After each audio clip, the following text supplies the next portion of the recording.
घने जंगल में मौसी गुस्से से फुफकारी और बोली, बेटा अब क्या हंसता रहेगा, जल्दी कोई जगह ढूंढ, नहीं तो तेरी मौसी यहीं जमकर बर्फ की शिला बन जाएगी। मैंने मौसी की तरफ देखा तो उनके बाल पानी से चिपके हुए और नाक लाल हो चुकी थी। मौसी बिल्कुल एक नन्ही बच्ची की तरह कांप रही थी। मैंने कहा, मौसी आप तो बिल्कुल बारिश में भीगी चिड़िया लग रही हैं। तभी थोड़ा आगे चलकर हमें एक टूटी फूटी झोपड़ी दिखी, जो शायद किसी भेड़ चराने वाले ने बनाई होगी।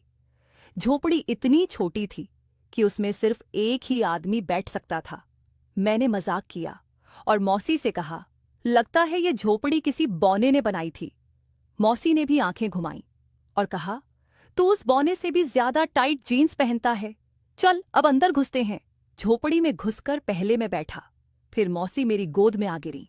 मौसी बोली, ओ हो, तेरी गोद तो गद्दे से भी नरम है, लेकिन गीले कपड़ों से ठंड अभी भी लग रही थी। तो मैंने कहा, मौसी आप साड़ी निकाल दो ना, नहीं तो गीले कपड़ों से तो ठंड और लगेगी। मेरी इस बात पर मौसी की आंखें फैल गईं और मौसी बोली, क्या बोला तू? मैं तेरे सामने?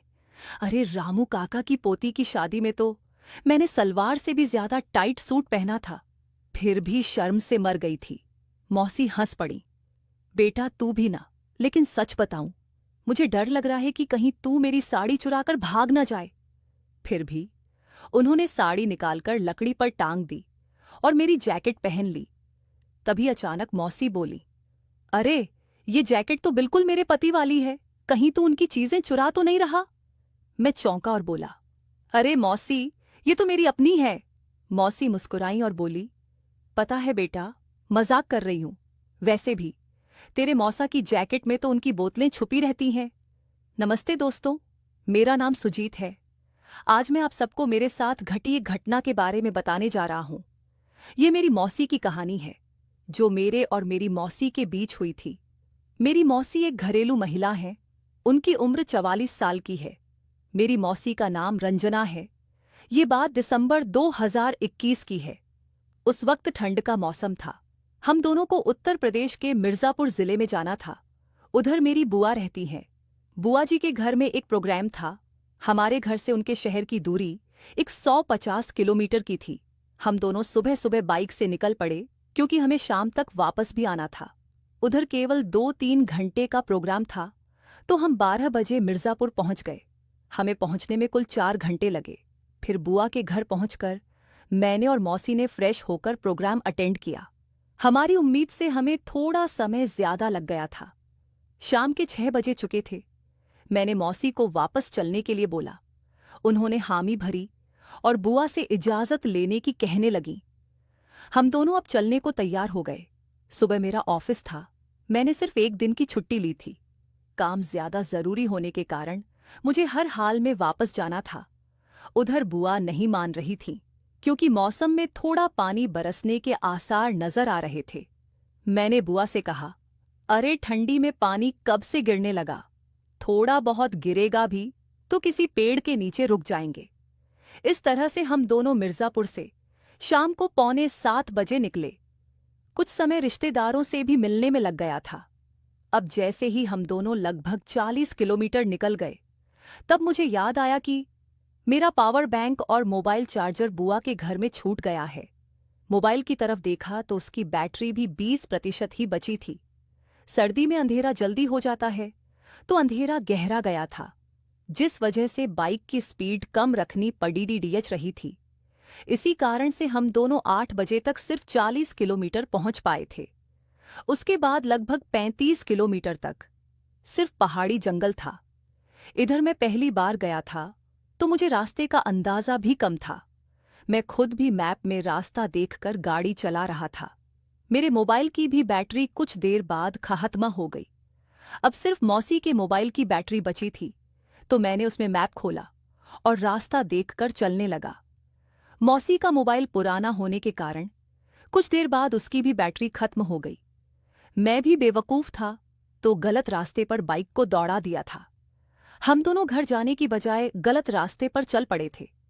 अब मैं और मौसी परेशान हो गए थे कि सही रास्ता कहाँ है। समय भी काफी हो गया था, लगभग 10 बज चुके थे। एक तो सही रास्ता नहीं समझ आ रहा था, और उस पर भी सोने में सुहागा यह था कि जंगल एकदम घना, जिसमें इतना ज्यादा अंधेरा था कि कुछ दिखाई ही नहीं दे रहा था। उसी समय बादलों से भी पानी बरसने लगा, इतनी तेज बारिश कि क्या बताएं। मौसी ने सिर्फ एक शॉल और पतला सा स्वेटर पहना हुआ था, क्योंकि दिन में ठंड बहुत कम थी और उन्हें यह अंदाजा नहीं था कि वापसी में इतना समय लग जाएगा। मैंने जैकेट पहनी हुई थी। मौसी पूरी तरह से पानी में भीग चुकी थी। मेरा सिर्फ पैंट भीगा था। हम दोनों एक बड़े से पेड़ के नीचे खड़े हो गए और पानी के रुकने का इंतजार करने लगे। हम दोनों ही बहुत ज्यादा भीग गए थे और ठंड की ठिठुरन भी बढ़ गई थी। उस जंगली इलाके में हमें दूर दूर तक कोई घर भी नहीं दिख रहा था। पानी अपनी पूरी तेजी पर था और झमाझम बरसे जा रहा था। भीगने की वजह से मौसी को बहुत अधिक ठंड भी लग रही थी। मैंने मौसी से कहा कि अगर पानी बंद नहीं हुआ तो पूरी रात यहीं खड़े रहना पड़ेगा, क्योंकि जंगल में पानी कई बार बिना मौसम कई घंटे तक बरसता रहता है। हालांकि यह मैंने अनुमान लगाया था। हम दोनों पेड़ के नीचे नीचे से बाइक में बैठकर चलने लगे। मैंने अपनी जैकेट मौसी को दे दी थी, तो मैं भी ऊपर से पूरा भीग गया और मुझे गाड़ी चलाने में परेशानी होने लगी थी। ठंड की वजह से मैं भी कांपने लगा था। उस वजह से गाड़ी ठीक से नहीं चल पा रही थी। मैंने एक बार तो सोचा कि कहीं रुक जाते हैं, लेकिन रात में डर भी लग रहा था। तभी फिर से एक परेशानी आ गई। बाइक का टायर किसी कांटे के लगने की वजह से पंचर हो गया। अब यह बहुत बड़ी परेशानी आ गई थी। मैं कुछ दूर तक पंचर टायर में ही बाइक को चलाता रहा, लेकिन गाड़ी में वजन और रोड के बगल की मिट्टी गीली हो जाने के कारण गाड़ी चल ही नहीं पा रही थी। पानी लगातार बरसे जा रहा था। मौसी बोली, देखो, कहीं अगर घर दिख जाए तो वहीं रुक जाते हैं। मुझे बहुत ठंड लग रही है और तबीयत भी खराब हो रही है। आगे चलकर देखा तो एक आधी टूटी झोपड़ी दिखी, जो कि किसी आदमी ने जानवर रखने के लिए या फिर खुद के लिए बनाई होगी। पास जाकर देखा तो उस झोपड़ी में सिर्फ एक आदमी रुक सकता था। झोपड़ी पेड़ के नीचे थी, इसलिए उधर पानी कम आ रहा था। उस वक्त लगभग 11 बज चुके थे। हम दोनों जल्दी से झोपड़ी के पास आए और देखा कि कुछ सूखा सा था और घास जैसा भी पड़ा था। वह झोपड़ी के कुछ हिस्से ठीक होने के कारण सूखा था, लेकिन उधर इतनी कम जगह थी कि सिर्फ एक आदमी ही बैठ सकता था। मौसी बोली, चलो बैठते हैं। पहले मैं बैठा और फिर मौसी मेरी गोद में बैठ गई, लेकिन अभी भी पानी के छींटे आ रहे थे और हमारे सभी कपड़े गीले होने के कारण ठंड भी लग रही थी। मैंने मौसी से कहा, आप साड़ी निकाल दो, क्योंकि गीले कपड़ों से ठंड ज्यादा लगती है, और आप जैकेट पहनकर बैठ जाओ। मौसी बोली, तुम्हारे सामने कैसे कपड़े निकालूं? मुझे शर्म आ रही है। मैंने कहा, जब ठंड लग जाएगी तब क्या करोगी मौसी? और ये इतना अधिक अंधेरा है कि आप दिखोगी ही नहीं। मौसी बोली, ठीक है। उन्होंने साड़ी निकालकर एक लकड़ी के डंडे से टांग दी ताकि वह कुछ सूखी सी हो जाए। मैं शर्ट और जीन्स में था। जैसे ही मौसी वापस मेरी गोद में बैठी, उनकी पैरों की गर्मी मुझे महसूस होने लगी। आप लोगों को क्या बताऊं, मौसी की पैरों में एक भी बाल नहीं था। मौसी के पैर एकदम मुलायम थे। मैंने मौसी के पैरों में हाथ रख दिया था। कुछ देर बाद मौसी बोली, तुम्हारे गीले पैंट की वजह से मुझे ठंड लग रही है। मुझे खुद भी ठंड लग रही थी, तो मैंने मौसी को उठाया और अपनी पैंट को निकाल दिया।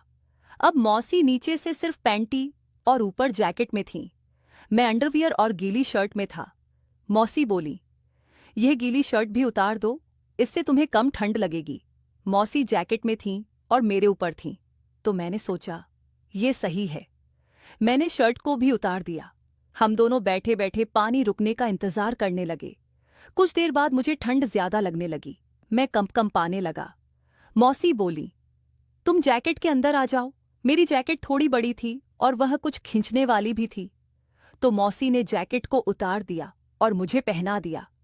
अब मैं और मौसी एक साथ जैकेट में आ गए। हम दोनों एक दूसरे की तरफ मुंह करके बैठ गए। मौसी मेरी गोदी में बैठ गई और उनके संतरे मेरे शरीर में दबे हुए थे। इस तरह बैठने से ठंड कम लगने लगी थी, लेकिन हम जिस तरह बैठे थे तो मौसी की फुदी का कुछ भाग मेरे औजार से दबा हुआ था। मौसी की फुदी के एहसास से मेरा औजार तनाव में होने लगा और बार बार मौसी की फूदी को धक्का देने लगा था। अब मौसी भी समझ चुकी थी कि ये क्या हो रहा है। जब मौसी को समझ आया, तब तक मेरा औजार तनाव में हो चुका था। मौसी की फुदी से दबा होने के कारण मेरे औजार में दर्द होने लगा। मैंने मौसी से कहा, मुझे थोड़ी तकलीफ हो रही है। मौसी समझ गई, लेकिन जैकेट इतनी टाइट थी कि हम दोनों हिल भी नहीं सकते थे। मेरा हाथ औजार तक न पहुंचने के कारण मैं कुछ कर भी नहीं सकता था। तभी मौसी हल्का सा ऊपर की तरफ उठी तो मुझे लगा कि जैकेट की चैन टूट गई है। मैंने तुरंत मौसी को रोका। मौसी के थोड़े से उठने की वजह से मेरा औजार अंडरवियर के बाहर निकल गया और मौसी की पैंटी की बगल से होते हुए उनकी फुदी में टच होने लगा था।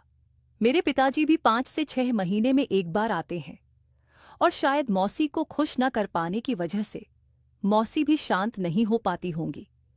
यही वजह थी कि फुदी और मेरे औजार के सहलाव से मौसी की फुदी में पानी आ गया था। यह स्वाभाविक सी बात है और ये सभी के साथ हो सकता है। जिस तरह से हम दोनों बैठे थे उसमें यह तो होना ही था। ये सब 1 घंटे के दरमियान की कहानी थी। अब शायद मेरी मौसी को भी मेरे साथ बैठने में अच्छा लग रहा था। कुछ देर और बैठने के बाद मेरे पैर सुन्न पड़ गए थे और पानी भी ज्यादा बरसने के कारण मैं थोड़ा आगे की तरह खिसक गया। मेरा औजार पहले से ही मौसी की फुदी में छू रहा था। मेरे आगे होने के कारण और औजार दबे होने के कारण पूरा बाहर निकल आया और वह मौसी की फुदी में धीरे धीरे अंदर जाने लगा। मौसी की फुदी शायद पहले से खुली थी, इसलिए मेरा पूरा औजार बड़े आराम से कुछ ही मिनट में अंदर चला गया। मेरा पूरा औजार मौसी की पैंटी के साइड से होता हुआ उनकी फुदी में चला गया था। मैंने महसूस किया कि मौसी की सांसें थोड़ी तेज तेज चलने लगी थीं। उन्हें मेरे औजार से कुछ दर्द सा होने लगा था।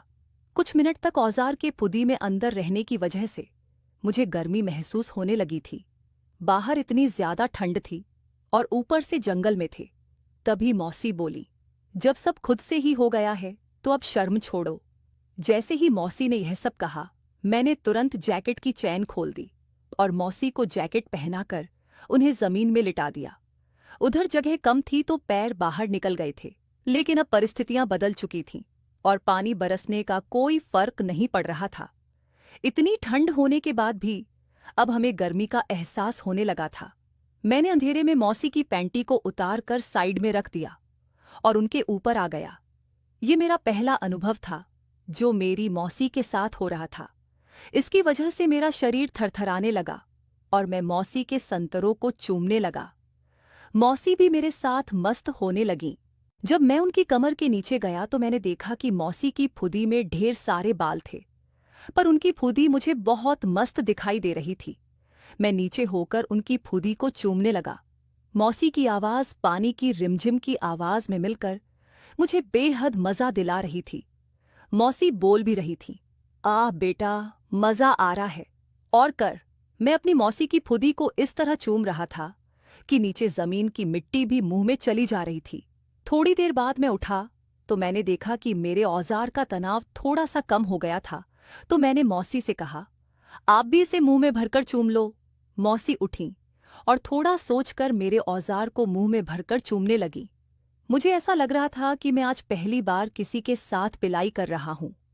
उस वक्त हम दोनों के पिलाई में इतना ज्यादा उफान था कि मेरा रस निकलने को हो गया।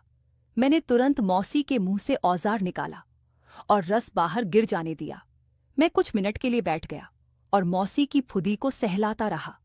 तभी मौसी बोली, तुमने तो मजा ले लिया, और मेरा क्या?